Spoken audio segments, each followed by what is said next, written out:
Bien, hermanos, entonces, hace 15 días empezamos una nueva sección de este estudio que tiene que ver con pacto y reino.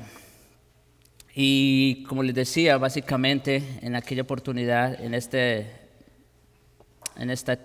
parte, en esta etapa de la serie, lo que vamos a definir en pocas palabras es ¿qué es un pacto y cuál es la función de un pacto? Esas son las preguntas que están guiando esta etapa del estudio, que todavía es introductoria, por si acaso. Pero bueno, vamos a ver. ¿Recuerda alguien que dijimos que era un pacto?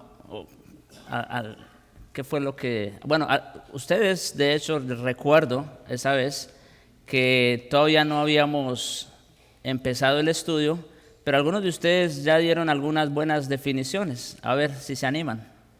¿Recuerdan que...? Un compromiso. ¿Qué más, hermana? Un contrato. Un contrato es algo un poco más serio. ¿Qué? Un compromiso asegurado. Bueno, cumple su propósito libremente porque él lo hace todo y para hacerle bien a uno. bueno, sí, ya está construyendo la definición. Muy bien. Dios es quien condiciona, es un contrato unilateral porque Dios es quien condiciona y la criatura es quien, digamos, de alguna manera se beneficia y obedece al Señor. Bueno, esa es otra parte de la definición. Muy- sí, esa parte también es muy importante. Eso, hermanos. Ven que sí,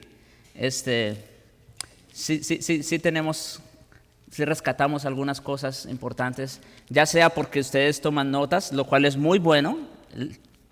Les felicito a los que lo hacen. Otros porque, bueno, gracias a Dios tienen una mente brillante que pueden retener muchas cosas. Pero sí, todo lo que ustedes dijeron, hermanos, es parte de lo que es un pacto en términos bíblicos, ¿no? Ya propiamente hablando. Ahora, ahí está, ¿ve? Compromiso asegurado, lo que dijo Raúl. Sanciones, como lo dijo la hermana. Y de la propia y libre iniciativa de Dios, también lo dijeron allá arriba, de hacerles el bien. Dios es el que impone, ¿verdad?, sus pactos y determina los compromisos. Alguien también habló de compromisos. Y cada pacto provee bendiciones y beneficios para el hombre que de otro modo no estarían disponibles por naturaleza. Y esto en contraposición a lo que ya vimos hace un tiempo, de que por naturaleza el hombre ¿qué obligación tiene para con Dios? Por naturaleza. Adorarle, obedecerle, ¿no es cierto? ¿Y qué debe esperar de Dios por naturaleza? Nada. O sea, por naturaleza o según el orden de creación, Dios no está en deuda con nadie, ¿verdad? Ahora, si a Dios le place, ahora sí, prometer algún bien, eso ya es otra cosa. Y eso ya entra en la categoría de pactos. Muy bien. Ahora vamos a seguir adelante y vamos a hablar de las sanciones pactuales, ¿verdad? Ese fue uno de los puntos que vimos allá en la definición. Sanciones pactuales. Las sanciones pactuales, hermanos, son las amenazas que hacen obedecer y aseguran el cumplimiento de los compromisos pactuales. Por eso, sí, un pacto es un compromiso, pero es más que eso, porque compromiso, ¿verdad? Pueden haber muchos compromisos, pero para que esos compromisos se cumplan o se lleven a cabo, deben haber ¿qué cosas? Unas sanciones o unas amenazas, ¿no? Que obliguen a los pactantes a llevar a cabo el pacto. Esa es la idea. Garantizan que todos los compromisos se cumplirán, ya sean promesas para conceder o ejecutar algo.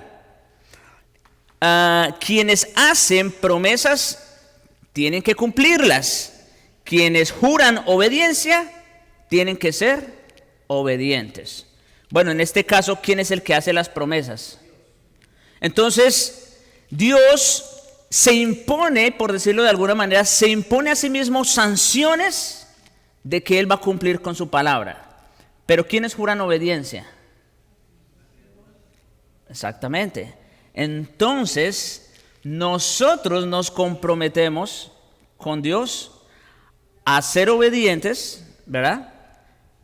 Porque de otra manera, ¿qué va a pasar? Bueno, claro, todavía no estamos hablando, no sé si llegamos hasta allá hoy, de las distintas clases de pacto. Bueno, son 2 clases de pacto en realidad, en términos generales. Pero, por ejemplo, pensando en el antiguo pacto, pregunta, ¿a qué estaba condicionada la bendición del antiguo pacto? ¿Alguien recuerda en Éxodo 19? Ahora pues, si diereis oído a mi voz y guardareis mi pacto. O sea, sí, Dios prometió algo y Él se comprometió a hacerlo. Pero en ese caso, ¿quiénes también debían cumplir su parte? El hombre, el pueblo de Israel específicamente, porque ese pacto fue con la nación de Israel. Entonces, en los pactos del antiguo cercano Oriente, hermanos, a menudo se imponían sanciones simbólicamente al cortar animales en pedazos y caminar en medio de las partes divididas. Eso era algo muy típico. Cuando dos personas o 2 partes hacían un contrato, entonces ya no es como ahora, ¿verdad? Ahora se firma un contrato juramentado ante un notario, etcétera, etcétera, para que se cumplan las cosas. Pero antes, ¿cuál era la forma, vamos a decir, de cerrar un contrato? Partían los animales y las 2 partes pasaban por en medio de los animales. Los cadáveres, hermanos, de estos animales presentaban una imagen vívida de las consecuencias de la infidelidad en dicho pacto. La idea de tales ceremonias era formalizar los compromisos, ¿ven? No solo era un compromiso, sino un compromiso ¿qué? Formal, para entrar en pacto al proteger estos últimos con amenazas, o sea, al proteger los pactos precisamente con las amenazas. En otras palabras, los que pasaban por en medio de los animales estaban jurando sobre sí mismos que si ellos rompían el pacto, ellos podían terminar como esos animales partidos. Vamos a ver algunos pasajes bíblicos ahorita que nos dan la idea, hermanos, de que ciertamente cuando hay un pacto tienen que haber sanciones o amenazas. Para que haya un pacto tiene que haber así, porque si no, no habría nada que garantizara ese compromiso. Entonces, el primero de ellos, en Jeremías 34, versículos 18 al 20. Un hermano que lo lea para en lo que yo descanso un poquito. Un hermano que lea este texto, ahí está en pantalla o si lo tienen en la Biblia, Jeremías 34, versículos 18 al 20. Jeremías 34, 18 al 20. Y entregaré a los hombres que traspasaron mi pacto, que no han llevado a efecto las palabras del pacto que celebraron en mi presencia, dividiendo en 2 partes el becerro y pasando por medio de ellas, a los príncipes de Judá y a los príncipes de Jerusalén, a los oficiales, a los sacerdotes y a todo el pueblo de la tierra, que pasaron entre las partes del becerro, los entregaré en manos de sus enemigos y en manos de los que buscan su vida, y sus cuerpos muertos serán comidos de las aves del cielo y de las bestias de la tierra. Muy bien, gracias. Note lo que dice el texto. Aquí Dios está reclamando algo. Dios es el que está hablando ahí. ¿Qué está reclamando? Bueno, que unos hombres traspasaron un pacto. ¿Sí se dan cuenta? Está claro ahí. Por eso lo subrayo, traspasaron un pacto. ¿Y cómo se supo que estas personas hicieron un pacto? Dice ahí, dividiendo en dos partes, el becerro y pasando por el medio de ellas. De esa manera, o mediante esa ceremonia, ellos estaban comprometiéndose a cumplir con ese pacto.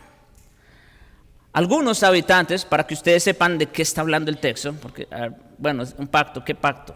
Algunos de los habitantes, hermanos, hicieron un pacto para liberar a sus esclavos judíos. Y la manera en que hicieron un pacto, oigan esto, ¿cuál era el pacto? Liberar a los esclavos judíos. Y la manera en que hicieron este pacto fue pasando entre los animales. Esto es el contexto, los estoy poniendo en contexto de estas palabras. Y la manera en que hicieron este pacto fue pasando entre las partes de los animales cortados en dos. Esto, hermanos, fue un juramento con maldición. Vuelvo y repito, para que haya un pacto tienen que haber ¿qué? Sanciones, amenazas. Tiene que haber una maldición de por medio, en otras palabras. ¿Qué fue lo que Dios le dijo a Adán en el Edén? Que por eso nosotros lo vemos y creemos que hubo un pacto allá. ¿Qué fue lo que Dios le dijo a Adán en el Edén? El día que comas de este árbol, ciertamente morirás. ¿Qué es eso?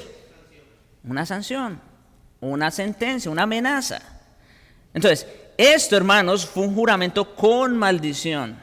Y Dios está diciendo que Él derramará sobre ellos, sobre esos que pasaron por el medio de los animales, Dios va a derramar sobre ellos la maldición que ellos mismos juraron llevar si no cumplían su compromiso.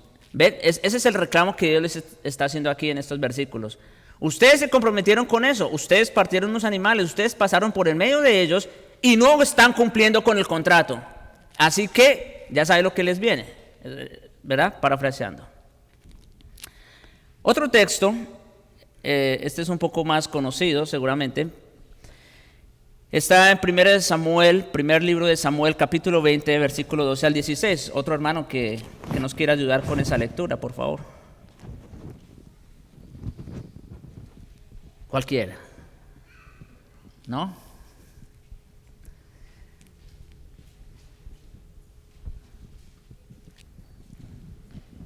Hermano Guillermo. 1 Samuel, versículo 20, capítulo 20 del 12 al 16. Dice así, permítanme.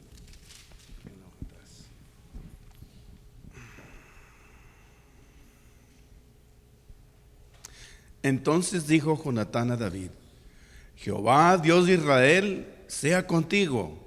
Cuando le haya preguntado a mi padre mañana a esta hora o al día tercero, si resultare bien para con David, entonces enviaré a ti para hacerlo saber.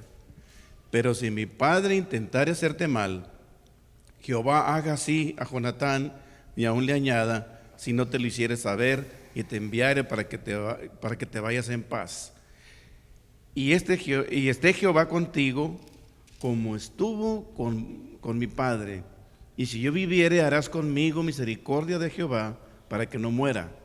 Y no apartarás tu misericordia de mi casa para siempre, cuando Jehová haya cortado uno por uno los enemigos de David de la tierra. No dejes que el nombre de Jonatán sea quitado de la casa de David. Así hizo Jonatán pacto con la casa de David, diciendo: requiéralo a Jehová de la mano de los enemigos de David. Uh-huh. Está ahí, hermano. Está bien. Hermanos, ese versículo, último versículo 16, es una declaración resumida del pacto. Dice: Jonatán pues hizo un pacto con la casa de David, diciendo: el Señor lo demande de la mano de los enemigos de David. Es un pacto conocido por muchos, ¿no? Pacto de de Jonatán y David. Y mis hermanos, el compromiso de Jonatán aquí era promover y proteger a David como el sucesor al trono. Interesante. Jonatán, el hijo del rey Saúl, se compromete solemnemente delante de Dios a que David sea el heredero al trono, no él. Normalmente en las monarquías, ¿quién es el heredero al trono? El hijo. El mismo hijo del rey se está comprometiendo a que va a ser David el que lo va a suceder. Interesante, ¿no? Para solemnizar su compromiso, Jonatán invocó al Señor para que lo maldijera si no cumplía esa palabra. O sea, no fue solamente que Jonatán le dijo y le prometió a David, no, yo te lo aseguro. No. Las palabras de un hombre y en asuntos tan importantes, tan relevantes, las palabras de un hombre a veces no son suficientes. ¿A quién puso por testigo Jonatán? Al Señor. Dice, así haga el Señor a Jonatán y aún le añada. ¿Qué es eso? Es una maldición. Es una maldición de que si no cumplía su palabra, bueno, él se las entendía con Dios mismo. No se realizó un ritual de sangre, como en el caso de Jeremías que vimos, pero una amenaza autoimpuesta estuvo igualmente presente. Además, el versículo 16 llama pacto a este compromiso bajo juramento. El mismo proceso, hermanos, tuvo lugar en Génesis 15, versículos 9 al 10 y 17, donde Dios le ordenó a Abraham que cortara una variedad de animales por la mitad y colocara las mitades en los lados opuestos. ¿Quién fue el que pasó en medio de los animales en esa ocasión? Cuando Dios pasó entre aquellas mitades en una teofanía, tomó el juramento de muerte sobre sí mismo. Sí, otra vez. Dios, no pudiendo jurar por otro mayor, ¿juró por quién? Por sí mismo. Y eso lo vemos claramente en el pacto abrahámico. Y un texto más, este lo voy a leer yo, en Hebreos capítulo 9, versículos 16 al 17. Dice, en la Reina Valera, porque donde hay testamento, es necesario que se establezca la muerte del testador, pues el testamento con la muerte se confirma, pues no es válido entre tanto que el testador vive. Este texto ya lo expusimos hace un tiempo, ¿no es cierto? Pasamos por ahí. Pero hermanos, y yo sé que a veces la terminología que usa quizás no es lo suficientemente clara como para nosotros entenderlo. Pero ustedes ya saben la idea, hermanos. Y de hecho, una traducción un poco más fiel sería esta. Porque donde hay un pacto, la muerte del pactante tiene que ser jurada. Oigan eso. La muerte del pactante tiene que ser jurada. Porque un pacto es ratificado, ¿por qué? Otra vez, si vamos al Antiguo Testamento, ¿qué era lo que hacían? Partían los animales. Habían unos cadáveres allí de alguna manera como testigos de que si alguna de las partes incumplía con el contrato, entonces le iba a suceder lo de estos animales. Un pacto, dice Hebreos, porque un pacto es ratificado por los cadáveres, ya que no tendría ningún poder mientras el pactante viva. Hermanos, en el contexto de la realización de un pacto, el pactante no es sacrificado per se. O sea, no es que el pactante sí o sí va a morir. Porque si cumple con su parte, pues no tiene que morir, ¿no es cierto? Pero sí tiene que ser jurada su muerte para que el contrato sea válido. Se nos dice que la muerte de éste tiene que ser presentada como evidencia o jurada. La idea no es que para hacer un pacto tenemos que hacer un juramento que garantice. La idea es que, vuelvo y repito, la idea es que para hacer un pacto tenemos que hacer un juramento que garantice la participación y el cumplimiento de los compromisos pactuales. Tiene que haber un juramento. Y lo que se tiene que jurar es la muerte para que el contrato sea válido, el pacto sea válido. En ese sentido, la idea de presentar como evidencia sigue estando a tono, pero no es la muerte real del pactante, como ya lo dije hace un momento, no es la muerte real del pactante, sino su muerte potencial, la que es presentada como evidencia en una transacción pactual. Tiene que jurarse la muerte del pactante para que los compromisos del pacto se cumplan. Si no hay un juramento de muerte, ese pacto no tiene ninguna validez. ¿Por qué? Porque así como dice una cosa, puede decir otra. ¿No es cierto? Así es. Imagínense ustedes una escena, pero para llevar, hay personas, y bueno, incluso agencias del gobierno, etcétera, que tienen que amenazar con muerte a una persona para que suelten la verdad, ¿no es cierto? Porque de otra manera no lo pueden hacer. Esa es la idea que tenemos de un pacto. Tiene que jurarse la muerte para que los compromisos se cumplan. Si no hay amenaza y el pactante puede violar el pacto y seguir viviendo, el pacto no tiene ninguna fuerza, ni poder, ni validez. ¿Sí? En otras palabras, sin sanciones no hay un pacto. Sin sanciones no puede haber un pacto. Ahora, yo sé que en este momento, y sobre todo a la luz de este texto de Hebreos 9, alguien pudiera estar diciendo, pastor, pero... Y otra vez, en el contexto de Hebreos, pastor, pero en este caso sí fue necesaria la muerte del testador. ¿Por qué? Bueno, porque en este caso el testador, oigan esto, el testador tomó la parte que a mí me correspondía. Él no tenía que morir porque no cumplió ninguna parte del contrato.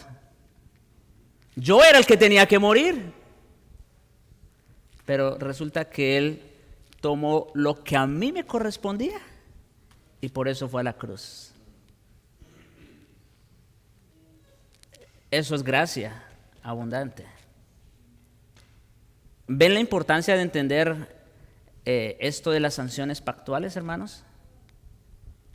Había una amenaza de muerte, aún bajo el nuevo pacto. Pero ¿quién tomó esas amenazas? Cristo las tomó por usted y por mí, si somos creyentes.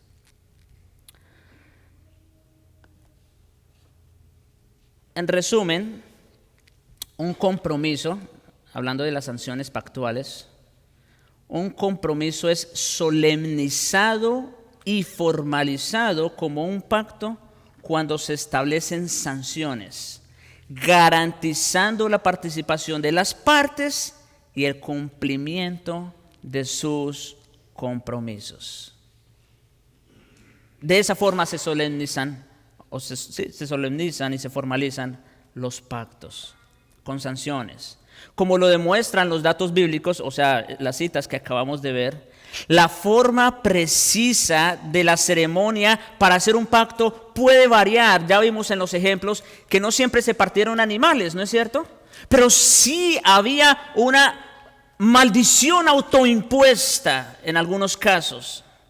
Así que las formas de la ceremonia pueden variar, pero todos incluyen sanciones que garantizan el cumplimiento de los compromisos pactuales. Eso sí, es como, a manera de ejemplo, es como el padre que advierte al hijo sobre alguna conducta, sobre algún comportamiento, pero no lo disciplina. Se las pasa por alto. Pues, ¿qué va a pensar el hijo? Mi papá está jugando. No, tiene que cumplir lo que promete y tiene que cumplir lo que advierte también, para que sea eficaz la crianza. Si no se hacen juramentos imprecatorios, ¿se entiende esta palabra? Imprecatorios es eso mismo, de amenaza, de advertencia solemne. Si no se hacen juramentos imprecatorios, el pacto no tiene fuerza alguna, porque no hay ninguna sanción que lo haga cumplir. Hermanos, hasta aquí esto de las sanciones pactuales, que es sumamente importante en esto de los pactos. Y yo quiero estar seguro, hermanos, si ustedes lo entendieron. Si no, si tienen preguntas, es el momento, antes de seguir.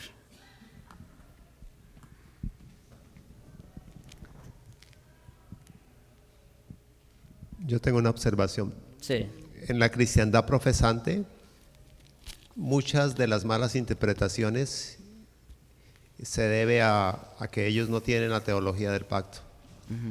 O sea, al no tener esto, no tienen un entendimiento de las escrituras, de la historia de la redención y de lo que pasó en el Gólgota. De manera que es muy importante porque nos da una claridad de la vida y obra de nuestro Señor Jesucristo. ¿Saben ustedes, hermanos, qué fue lo que obligó a Cristo a ir a la cruz? Sí, Dios tuvo misericordia de nosotros, pero eso no fue suficiente. Fue su amor que se solemnizó en forma de pacto, lo que obligó a Cristo a ir a la cruz. Si no fuera por ese pacto intertrinitario, por ese pacto eterno de redención, Cristo no tenía ninguna obligación de ir a la cruz. Él se comprometió a sí mismo a ir a caminar hasta el Gólgota. Nadie. El mismo Señor lo dijo.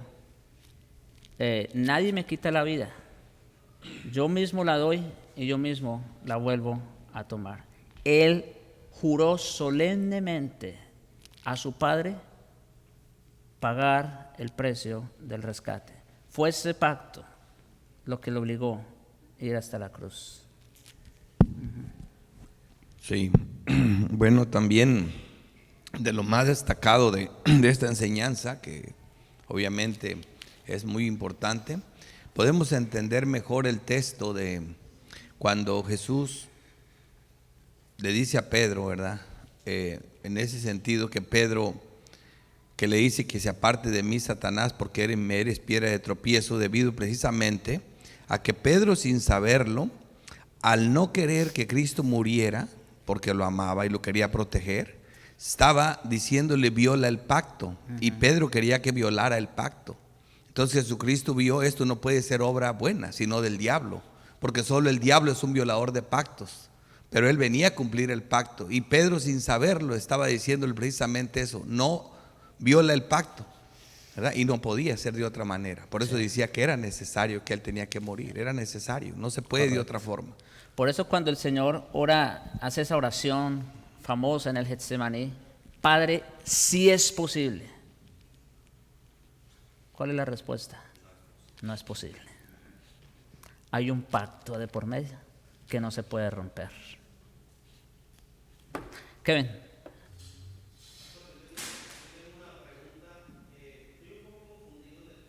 Específico de Jonatán con David.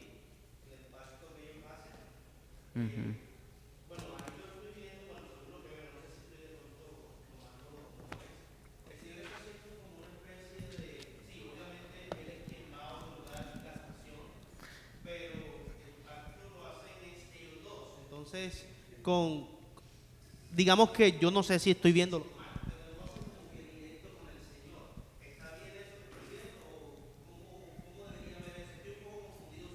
ese punto. No, mira, Ajá.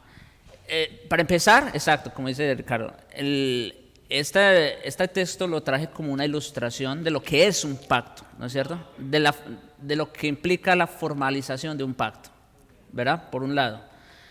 Pero pensando, si vamos a lo que es la historia como tal, noten que si bien la promesa Jonatán se la está haciendo a David, él pone de por medio a Dios mismo y se está maldiciendo a sí mismo. En este caso, esa sería la sanción del pacto. La maldición que Jonatán se está autoimponiendo en presencia de Dios. Esa es la... Es que, pastor, lo pregunto básicamente porque digamos que la creencia popular es que cualquier persona en la actualidad puede hacer un pacto con Dios. ¿En qué sentido? Si ellos miran este texto van a decir, bueno, es que yo voy a jurar por Dios que voy a comprarte esa casa. Y No. Dios me castiga, Dios me reprenda por eso. ¿Sí me entiende? Entonces, por eso es que mi énfasis es en eso, porque no sé de qué manera alguna persona pudiera pensar que eso pudiera ser cierto. O sea, Dios me maldice si yo no te compro esa casa, por ejemplo. No, eso nada que ver. Como digo, ¿ven el peligro, hermanos, de querer hacer doctrina, para empezar, del Antiguo Testamento? Y de una historia que está ilustrando lo que es un pacto. O sea, no, definitivamente eso no tiene sustento alguno para esas prácticas. Jesús. Pastor Javier, y algo que tocaste interesante ahorita con relación a Cristo y su muerte es la sanción que Él tuvo que pagar con una muerte eterna, como dice Hebreos, que cuanto más la sangre de Cristo, el cual mediante el Espíritu eterno, ahí lo menciona el Espíritu eterno con relación a su muerte, que era de consecuencias pues eternas.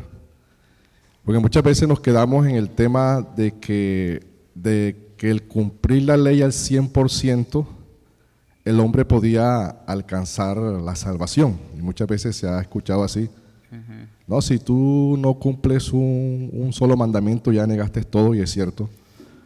Pero la sanción no era tanto el que cumpliese también, que era parte, la ley al 100%, sino que tenía que haber muerte. Tenía que cumplirse esa sentencia de la muerte, y era una muerte eterna. Entonces el hombre, como dice uno, por punta y punta, estaba totalmente condenado bajo las sanciones pues que Dios colocó allí. Es correcto. El hombre, desde el momento que rompe el pacto de obras, desde ese momento quedó bajo maldición. Y no había forma alguna de salvarse que no fuera a través de un sacrificio. Porque la paga del pecado es muerte. Punto. O sea, no, aquí no vale más nada. Para Dios nada más es aceptable excepto un sacrificio.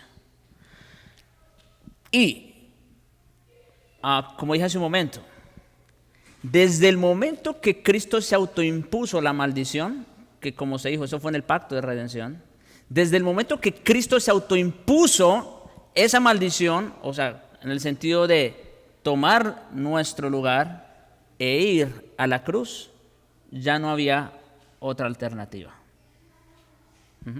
Muy bien, hermano, gracias. Allá. Hermano, o sea, esto nos da como un poco más de luz, como que el Señor tomó nuestro lugar, ¿verdad? Nosotros no pecando directamente ahora nosotros, sino teniendo nuestro representante que era Adán. Y Adán nos da más luz cuando a Juan dice que todas las cosas por medio de él fueron hechas, y sin él nada de lo que ha sido hecho fue hecho. Entonces, el Hijo en sí no era hijo cuando nació, sino era eterno. Correcto. Entonces, por eso es de que muchos nos confundimos en veces entonces diciendo, si sabía Dios que el ser humano iba a fallar, ¿para qué nos creó o para qué nos hizo? O sea, Él lo hizo para su gloria, porque Él sabía que Él mismo iba a tomar nuestro lugar, de aquel que iba a redimir. Amén. Excelente. Muy bien. ¿Sí van entendiendo? Qué bueno. Muy bien. Vamos a ver, si no hay más, entonces podemos continuar con una diapositiva más. Y hoy no voy a terminar esta parte que tiene que ver con materia y forma de un pacto. Esta tabla, como ustedes pueden ver, por un lado están compromisos, por otro lado están los juramentos. Por eso, vuelvo, insisto, un pacto no es solamente un compromiso, ¿no? O sea, el compromiso es lo que se promete, o la materia, como dice aquí. Ese es el compromiso del pacto, la materia o la promesa. Pero para que sea un pacto realmente, tiene que haber ¿qué? Juramento. Tiene que haber un juramento. Y eso, hermanos, es lo que le da la forma, o la formalidad más bien, a un pacto. Los juramentos. Entonces, como dice ahí, los compromisos son la base material del pacto, ¿verdad? O sea, lo que se promete. Las sanciones le conceden un acabado formal. Mis hermanos, los pactos están hechos de compromisos y juramentos. O sea, esto es importante, ¿verdad? Esto es lo que hace que un pacto sea un pacto, que tiene materia y tiene forma, que está compuesto tanto de compromisos como de juramentos, que hay promesas como hay advertencias o amenazas. Esto es lo que hace que un pacto sea un pacto. Estos últimos, los juramentos, protegen, por decirlo así, a los compromisos. O sea, los juramentos, las amenazas, hacen que esos compromisos se cumplan. La distinción entre estas dos partes puede expresarse de una forma práctica mediante las categorías de materia y forma. Los compromisos son la base material del pacto, las sanciones, como dije, le conceden un acabado formal. La materia, hermanos, de un pacto son los compromisos de las dos partes. La forma de un pacto se alcanza cuando ambas partes ratifican oficialmente los términos del pacto, ya sea mediante un sacrificio, mediante una autoimposición, una maldición, etc. A modo de ilustración, hermanos, esto ustedes lo van a entender. Una licencia matrimonial es un documento legal. Cuando ustedes van a una corte y compran una licencia matrimonial, eso es un documento legal y puede decirse que es la materia del pacto matrimonial. O sea, con ese documento ustedes están prometiendo casarse, ¿verdad? Y ser fiel a su esposo ante el magistrado civil.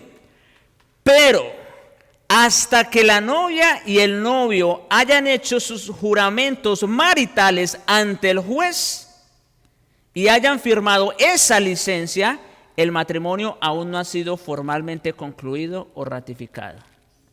Ustedes saben, bueno, los que ya están casados, saben que tienen que ser esos dos pasos. Primero ir a la corte, comprar una licencia, ¿verdad? Pero de nada les sirve que ustedes tener la licencia si no van ante un juez y lo ratifican. Bueno, eso es un pacto también. Por un lado están las promesas, las estipulaciones, pero por otro lado están ¿qué? Los juramentos y las sanciones que obligan que ese pacto se lleve a cabo. Esta distinción, hermanos, ayuda a resaltar las diferencias entre los diversos pactos en la Escritura. Para comenzar con una ilustración, si se hace un anillo de metal, está dando la forma específica a un tipo específico de materia. Por ejemplo, si el anillo se hace de plata, entonces ¿cuál es el resultado? Un anillo de plata. Y si se hace de oro, ¿qué tenemos? Un anillo de oro. Su trabajo producirá según la materia que tenga. En cada caso se ha hecho un anillo, ¿no es cierto?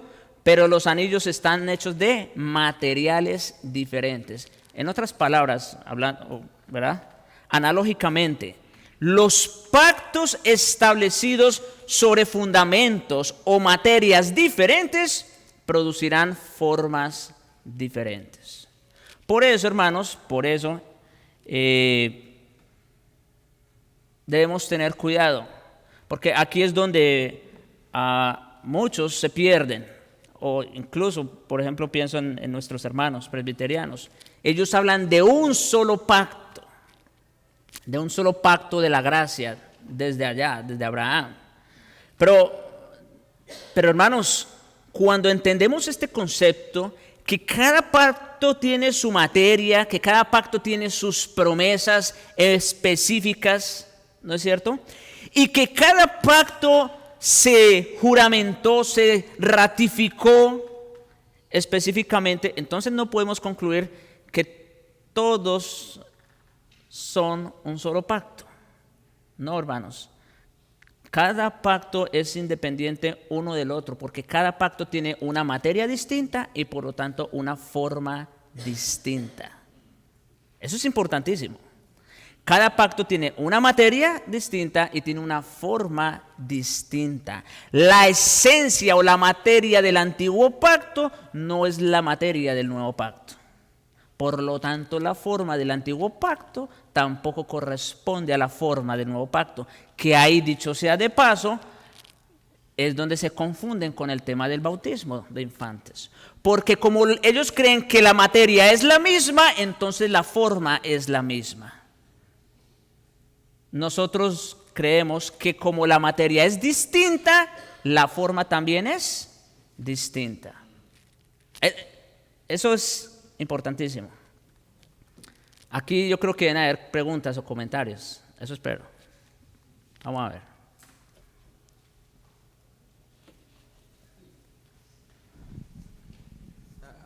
Bueno, ahora aquí veo la importancia de entender bien lo que son los pactos que Dios hace con el hombre, ¿verdad? Porque a veces uno no entiende cómo, por ejemplo, en la Biblia, el hijo de David que tuvo relaciones con su propia hermana, él tenía que haber muerto en ese momento, ¿verdad?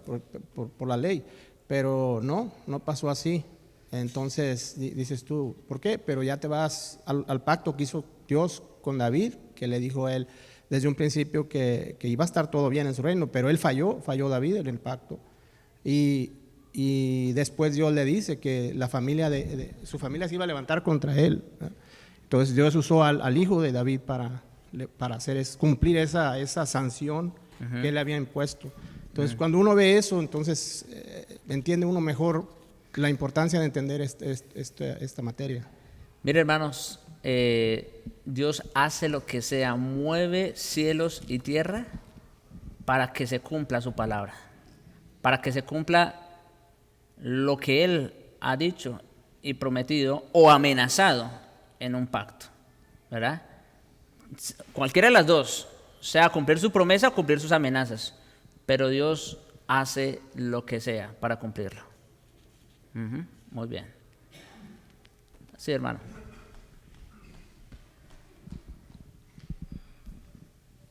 Yo tengo una pregunta.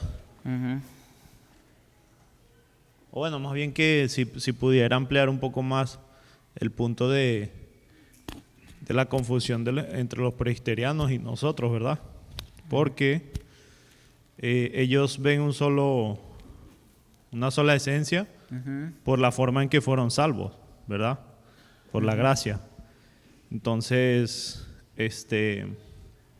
ahí está la confusión, tú lo acabas de decir, hermano. Sí, pero entonces a ver si usted puede aclarar un poquito más.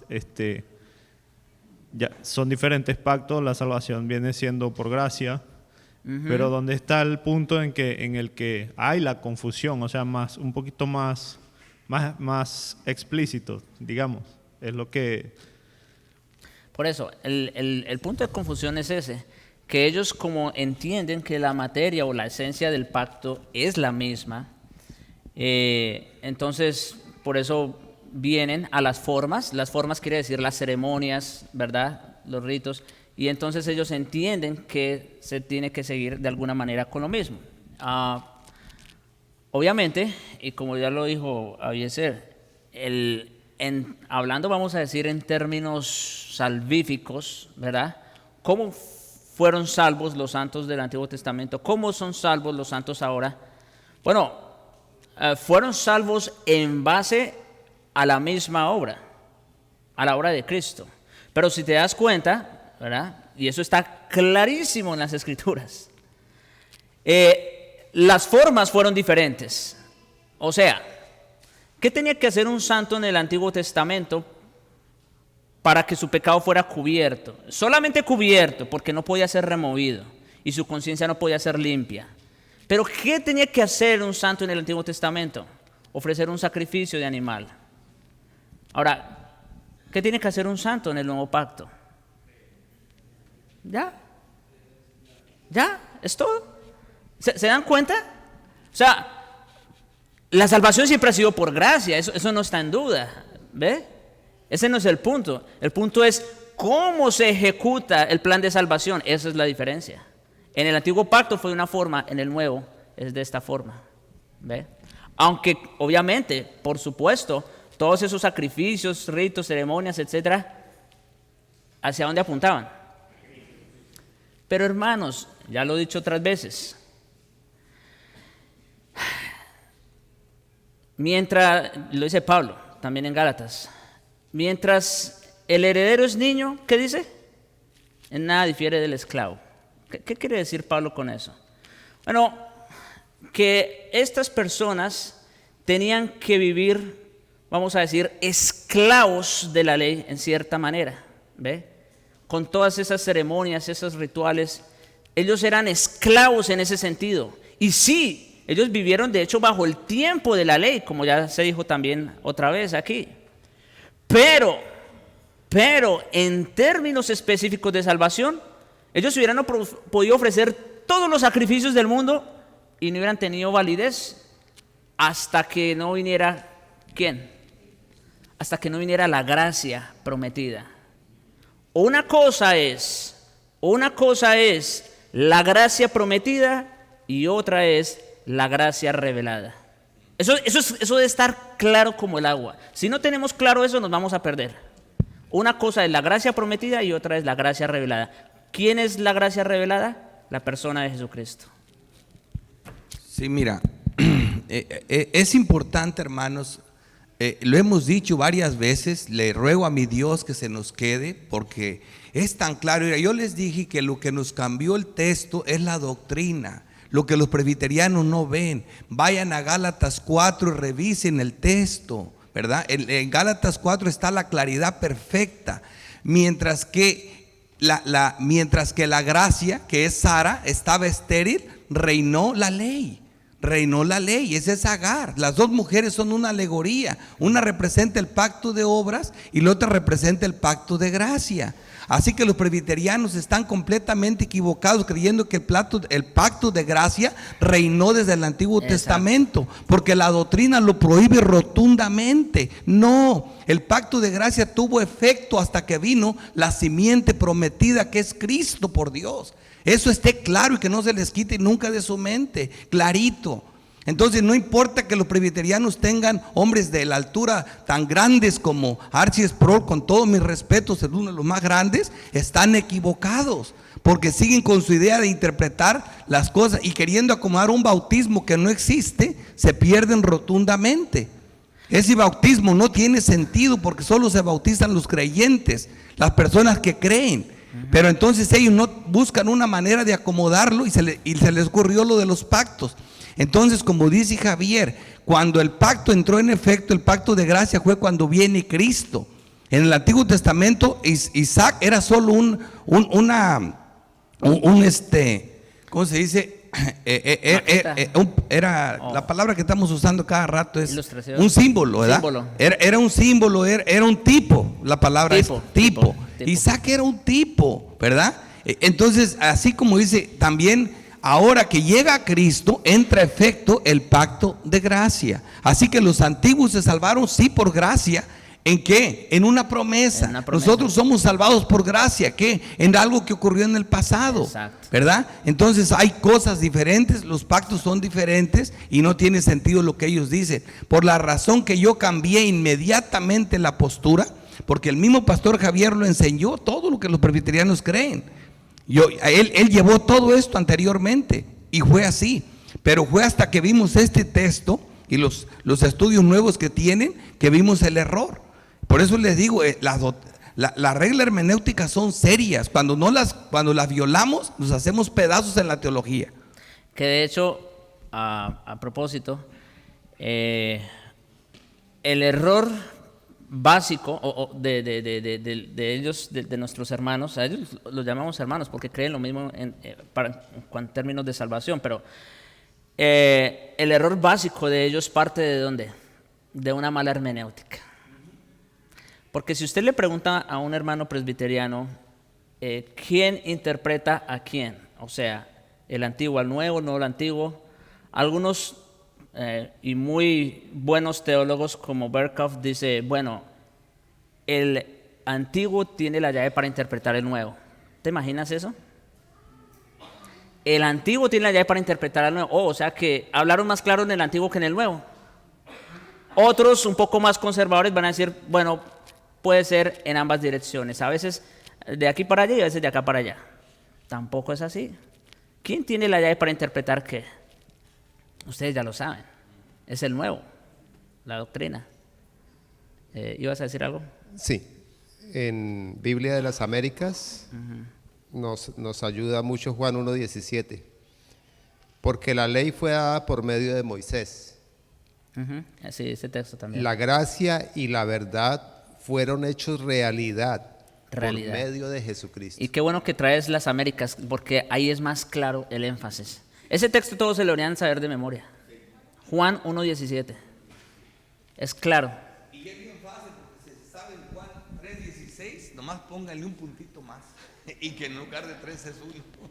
Juan 1:17. O sea, si no hubiese sido histórico la venida de Cristo, su muerte, entonces no hubiese salvación. Y lo que está diciendo Biblia de las Américas es: la gracia y la verdad fueron hechos realidad. Realidad. O sea, había una sombra y aquí está la realidad. Eso es lo que quería decir. Cuando das esa aclaración que se hicieron realidad, eso es en contraposición ¿a qué? A las sombras, a los tipos. ¿Ve? En el Antiguo Testamento eso era lo que teníamos, hermanos. Sombras y tipos, promesa. Pero la realidad, ¿en quién vino? En Cristo. Eso cambia completamente todo. Completamente todo. ¿De acuerdo? Cambia la materia, exacto, es lo que estamos viendo. Cambia la materia, cambia la forma. Así mismo, sí, hermana. Me gustan las conclusiones de la hermana.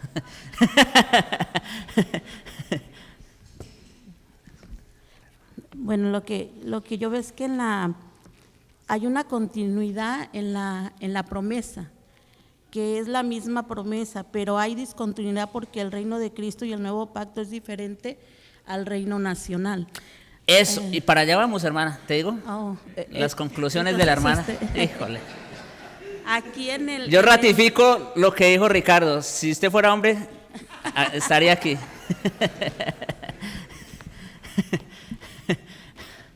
Muy bien, hermana. De eso se trata, hermanos. Y eso lo vamos a ver después, porque como dijo la hermana, de hecho son reinos diferentes. Uno era el reino nacional, otro es el reino de Cristo. Hermano, como yo me ponía a pensar esto, ya hace tiempo cómo es la diferencia en el Antiguo Testamento y el Nuevo Testamento. Y me ponía a pensar, tal vez es como algo irracional lo que tal vez pueda decir, pero yo me ponía a pensar de esta manera. Bueno, en el Antiguo Testamento se hacían los sacrificios, pero ellos no creían que si haciendo los sacrificios se les iban a pasar por alto sus sacrificios. Ellos lo hacían simplemente por ordenanza, por medio de la ley, una ordenanza. Ustedes hacen eso porque pecaron. Ahora nosotros no obedecemos haciendo un sacrificio, sino lo creemos por fe, lo que Dios ha impuesto en nuestros corazones. Sí, hermano, eso también es importante, porque como dice, ellos hacían los sacrificios no pensando que el sacrificio como tal les iba a quitar el pecado, no, ellos lo hacían en fe. Ahí tenemos Hebreos 11, otra vez, ustedes pueden revisarlo. Estos sacrificios lo hacían como en fe, en otras palabras. El sacrificio de Abel fue aceptado por Dios. ¿Por qué? Porque Abel lo hizo muy bonito, muy agradable. No fue por eso. Lo hizo porque lo aceptó, porque Abel lo presentó en fe. ¿En fe en qué? Bueno, por lo menos Abel ya tenía una promesa implícita, porque ni siquiera era explícita en Génesis 3:15. Ya había una promesa de que iba a venir una simiente redentora. Entonces, Abel en fe ofreció un sacrificio. Le creyó a Dios en ese sentido y le fue contado por justicia. ¿Ve? Entonces, y como dice el hermano, entonces, pues sí, era a través de sacrificios, ceremonia, etcétera. Ya nosotros no tenemos que hacer eso. Ahora es por la fe sola, ¿no es cierto? Y el resultado, pues claro, una vida de obediencia, pero eso es otra cosa. Bien, hermanos, el tiempo nos alcanzó, así que vamos a terminar esta parte. Oremos. Padre bueno y misericordioso, bendito Señor, gracias te damos, porque fiel eres tú, fiel es el que prometió, y firme, Señor, tus palabras, tus preceptos, tus pactos, Señor. Gracias te damos, Señor, porque en realidad, no teniendo ninguna obligación, ninguna responsabilidad con nosotros, tú te la autoimpusiste, Señor, para hacernos el bien, para manifestarnos la gracia y la verdad por medio de Jesucristo. Oh Señor, te alabamos, oh Dios, por esa obra maravillosa, y te rogamos que nos ayudes a vivir en respuesta apropiada a ese gran amor. Te lo rogamos en Jesucristo. Amén.